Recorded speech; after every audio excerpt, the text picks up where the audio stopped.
به ویدیو یوتیوب من خوش اومدین. امروز قراره هدیه هایی که دوستام از ایران برام فرستادن و خریدایی که ترکیه انجام دادم و بهتون نشون بدم. پس همراه من باشی. خب اول از هدیه‌ای که دوستان برام فرستادن شروع میکنم، چون خودم خیلی ذوقشونو داشتم و اینکه دقیقاً چیزایی هستن که خیلی سلیقه منم و این خب خیلی برام هیجان انگیز بود. اینو دوستم مریم برام فرستاده. اینو خودش درست کرده، خودش این ماگه رو داشت، بعد من همیشه خب اینو دوست داشتم و بهش میگفتم خیلی خوشگله، برای منم درستش کرد و فرستاد. همراه 2 تا ادکلون خیلی خوشبو که اینم همسرش ساخته و یه دونه مردونه است با یه دونه زنونه که من بهشون خیلی دوست داشتم. واقعا تشکر. البته پیجشون رو تو اینستا زیاد تگ کردم، یعنی برید تو اینستا اونجا هست، میتونید ببینید. اینم دوستم فاطمه فرستاده که اینم خیلی دوست داشتم، واقعا خیلی خوشگل بود. اینم خودش درست کرده و خیلی اینو که عاشقش شدم واقعا. ببین اسپرسو خوریه ببخشید، اسپرسو خوریه که خیلی واقعا خوشگل بود. یعنی من در ادامه قراره که کلی با این ویدیو بگیرم. آره خلاصه که این خیلی گوگلی بود. هدیه بعدی اصلا انتظارشو نداشتم، خیلی سورپرایزی بود. دخترم من برام گرفته بود که یک بسته‌بندی خیلی خوشگلم داشت. البته خب اون جایی هم که خرید کردن خیلی خوش سلیقه بودن و یه نوشته خیلی زیباتر که اینو برای من نوشت و کلی دلم براش تنگ شد واقعا. اینم دقیقا خیلی سلیقه من بود و دقیقا آخه میدونستن که من چی دوست دارم، میدونین؟ و دقیقا چیزایی که دوست داشتم واسم گرفتن. یه دونه انگشتر و یه دونه این انگشترشه با یه دونه گردنبند که دیگه از این به بعد همش همین گردنمه. خیلی دوستش داشتم واقعا و بیشتر از همه واقعا این نوشته قلبمو اکلیلی کرد. بعدیش حالا در کنار کلی خریدهایی که مامانم برام فرستاده یه دونه چیز بود که اینو سفارش داده بود و ببین خیلی اشک منو در آورد. این تخته است که عکسامون رو سفارش داده بود، اینجور پایینش چسبونده، همراه ماژیکشه که من اینجا بنویسم و اینا. گفته بود اینو گرفتم برای که روی یخچالت بچسبونی و عکسامونم که پایینشه. دیگه اگه یکم منو بشناسید میدونید که من عاشق کتابم واقعا.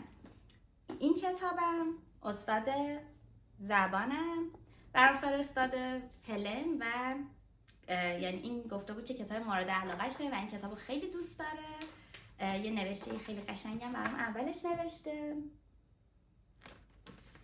که بهش گفتم که یعنی به دستم برسه همون اول زود شروع کنم به خوندن، چون خیلی از این کتاب تعریف میکرد. اسم کتابم هست موضوع مرگ و زندگی.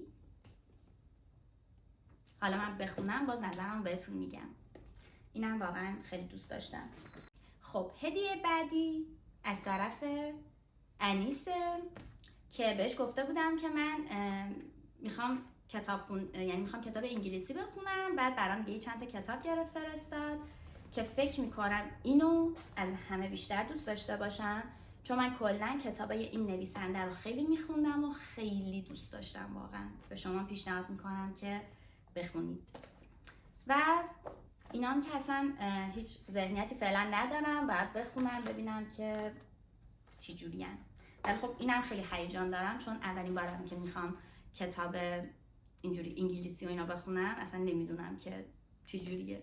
خب بالاخره میرسیم به خریدایی که من تو سفر انجام دادم و اولین چیزی که من چشمو گرفت این لیوانه بود که همش میگفتم وای، یعنی تو این من باید قهوه درست بکنم، خیلی خوشگل میشه، خیلی گوگلیه. و ستشم، البته این یه دونه ای نیست، این ستاییه. ستشم این کاسه رو گرفتم که کلا من وسیله خونه هاشون رو خیلی دوست داشتم. یعنی لباس رو اصلا خیلی نه جنساشون رو اصلا دوست داشتم نه قیمتاشون خیلی خوب بود ولی وسایل خونش واقعا خیلی قشنگ بود و اینکه از نروژ هم خب خیلی ارزون تر بود. برای همین دیگه من معمولا یه چند تا چیز وسایل ریزه پیزه این مدلی گرفتم. دومی خریدم این کلیپساه که من بعد اینکه گرمن و انگشتری که دخترم من برام خرید و دیدم و گفتم که بذار اینو ستش بگیرم که وقتی استفاده میکنم دیگه این خیلی باهاش گوگلی میشه واقعا. بعدی این شال قرمزه که من عاشق رنگش شدم. ای بابا چه نخ چسبیده.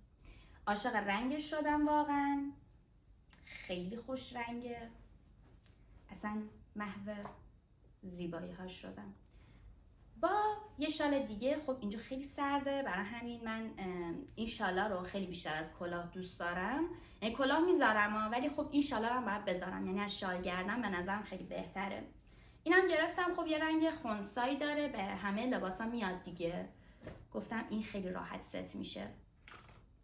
بعدیشم وای نگم این کفشارم خیلی دوست داشتم. خب قطعا همشون رو دوست داشتم دیگه، بالاخره سلیقه‌مون گرفتم، ولی اینا رو هم خیلی دوست داشتم. واقعا توپ‌ها با بعضی از استایل‌ها خیلی قشنگ میشه. یعنی این مدلی هم نداشتم. اینجا هم خب خیلی بیشتر کتونی و نیم بوت و کفش اسپورت داشتم، گفتم که یه دونه کفش این مدلی نیاز دارم. قیمتاشون رو نگفتم تا الان، نه حالا اینا اصلا قیمت هم روش نبود، من یادم هم نیست. یه دونه هم همین تیشرتیه که تنمه، که اینم خیلی راحته، اینم خوبه، با یه دونه تیشرت دیگه، اینم خیلی کیوته دیگه. همه چی الان یه تم کریسمس و یه همچین چیزایی داشت. منم دیگه جوگیر شدم، یکم این خریدای مدلی هم کردم. بعدیش یه دونه شلوارک چرمه که من اینا رو طاقت نمی‌بردم، همش رو همونجا تو سفر پوشیدم بعد اینکه گرفتم. اینم واقعا میشه باش استایل های زیبایی زد و خیلی خوب بود. یه دونم سیوشرت حالت نمیدونم ورزشی طوره، نمیدونم، ساده است دیگه، ولی خب جنسش رو دوست دارم، خیلی نرمه. حالا این قیمت داره، این 700 لیر بود که میشه 1,400.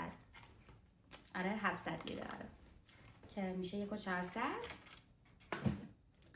بعدی این دستمال آشپزخونه است که اینو ببینی، این طرح اینجا رو، این اونه با یه دونم چارخونه‌ای داره، یه دونم حالت حوله‌ای ساده که این ستاش با هم 220 لیر بود. نه آره 220 لیر بود که تخفیف خورده بود شده بود 200 لیر، یعنی 400 تومن. یه دونم کلاه گرفتم، اینو از ماوی گرفتم. ببین کلاه به نظر خیلی چیز ساده ای میاد، ولی واقعا این که تو سر خوب وایسته و نمیدونم این قالب سرت باشه خیلی مهمه. این دقیقا همون چیزی بود که من دوست داشتم، خیلی خیلی خوب تو سر وای میستاد. قیمتش هم یادم نیست چقدر بود. یه دونم بگ گرفتم چون اینجا خیلی به کار میاد موقع خرید کردن و اینا.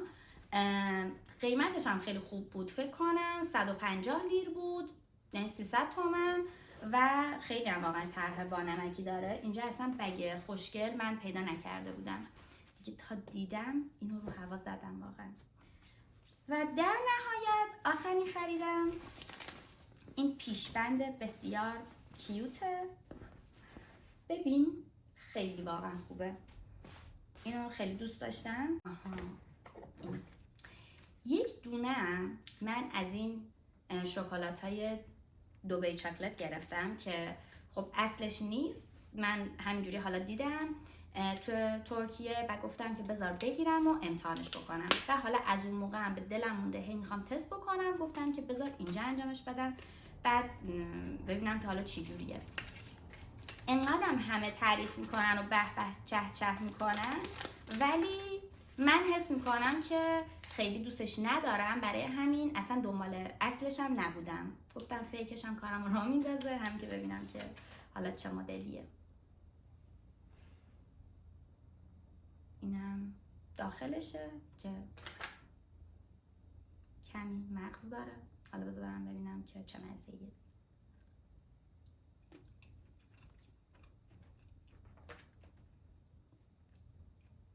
ببین خوشمزه است خب، ولی خیلی طعم معمولی داره، یعنی یه طعم شکلات ساده است که پستش اصلا احساس نمیشه. البته اینو من توی کلا ویدیوهایی که میدیدم هم میگفتن که پستش کلا خیلی احساس نمیشه. انگار یه شکلاتیه که یک بافت تردی اون وسطش هست. در کل خوبه، نه خیلی عالیه نه خیلی بده، شکلات خیلی معمولی و نرمال که اوکیه. و همین دیگه، این شد از خریدهای من و هدیه‌ای که گرفته بودم. امیدوارم که شما خیلی خوشتون اومده باشه، من که کلی کیف کردم. و اینکه ممنون میشم که سابسکرایب کنید، لایک کنید و کامنت بذارید. بوس بهتون.